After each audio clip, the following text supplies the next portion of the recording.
ত্রয়োদশ জাতীয় সংসদ নির্বাচনকে কেন্দ্র করে রাজনৈতিক উত্তাপ যখন সর্বত্র, তখন সাতক্ষীরার শ্যামনগর উপজেলায় একটি ব্যতিক্রমধর্মী ঘটনা স্থানীয়ভাবে আলোচনার জন্ম দিয়েছে। জামায়াতে ইসলামীর নির্বাচনী জনসভা শেষে পড়ে থাকা বজ্র পরিষ্কার করেছেন বিএনপি নেতাকর্মীরা। ভিন্ন রাজনৈতিক দলের কর্মসূচির পর মাঠ পরিচ্ছন্ন করার এই উদ্যোগে অনেকেই ইতিবাচক দৃষ্টান্ত হিসেবে দেখছেন। ঘটনাটি ঘটে শ্যামনগর উপজেলার নকিপুর সরকারি হরিচরণ পাইলট মাধ্যমিক বিদ্যালয় মাঠে। দলীয় সূত্রে জানা যায়, শনিবার দুপুরে ওই মাঠে জামাত ইসলামের নির্বাচনী জনসভা অনুষ্ঠিত হয়। সমাবেশ শেষে মাঠ জুড়ে খাবারের প্যাকেট, পলিথিন, কাগজ ও অন্যান্য বজ্র ছড়িয়ে ছিটিয়ে পড়ে থাকতে দেখা যায়। এতে বিদ্যালয়ের শিক্ষার্থী ও স্থানীয় বাসিন্দাদের মধ্যে অসন্তোষ দেখা দেয়। এরপর দিন ৮ ফেব্রুয়ারি রোববার দুপুরে বিএনপি মনোনীত প্রার্থী ডক্টর মোহাম্মদ মনিরুজ্জামানের নেতৃত্বে মাঠ পরিষ্কারের উদ্যোগ নেওয়া হয়।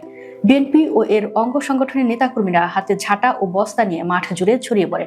প্রায় ১ ঘণ্টাব্যাপী এ পরিচ্ছন্নতা কার্যক্রমে মাঠের বিভিন্ন স্থান থেকে বজ্র সংগ্রহ করে নির্দিষ্ট স্থানে অপসারণ করা হয়।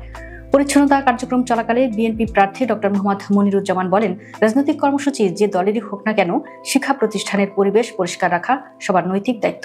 তিনি বলেন, রাজনীতিতে আমাদের মধ্যে মতভেদ থাকতে পারে, প্রতিদ্বন্দ্বিতা থাকবে, কিন্তু শিক্ষা প্রতিষ্ঠান ও জনস্বার্থের জায়গায় সবাইকে দায়িত্বশীল আচরণ করতে হবে।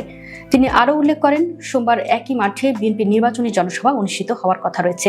সে কারণে একটি পরিচ্ছন্ন ও সুন্দর পরিবেশ নিশ্চিত করতে এই উদ্যোগ নেওয়া হয়েছে। আমরা চাই আমাদের কর্মসূচি এমন একটি মাঠে হোক যেখানে কোনো ময়লা আবর্জনা নেই এবং শিক্ষার্থীদের স্বাভাবিক কার্যক্রমে কোনো বিঘ্ন না ঘটে, বলেন তিনি।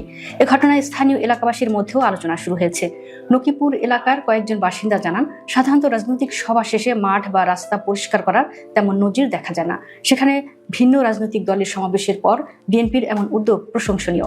একজন স্থানীয় শিক্ষক বলেন, এটি একটি ভালো বার্তা দিয়েছে। রাজনৈতিক কর্মসূচির পাশাপাশি সামাজিক দায়িত্ব পালনের বিষয়টিও গুরুত্ব পেলে পরিবেশ ও জনজীবন উপকৃত হবে।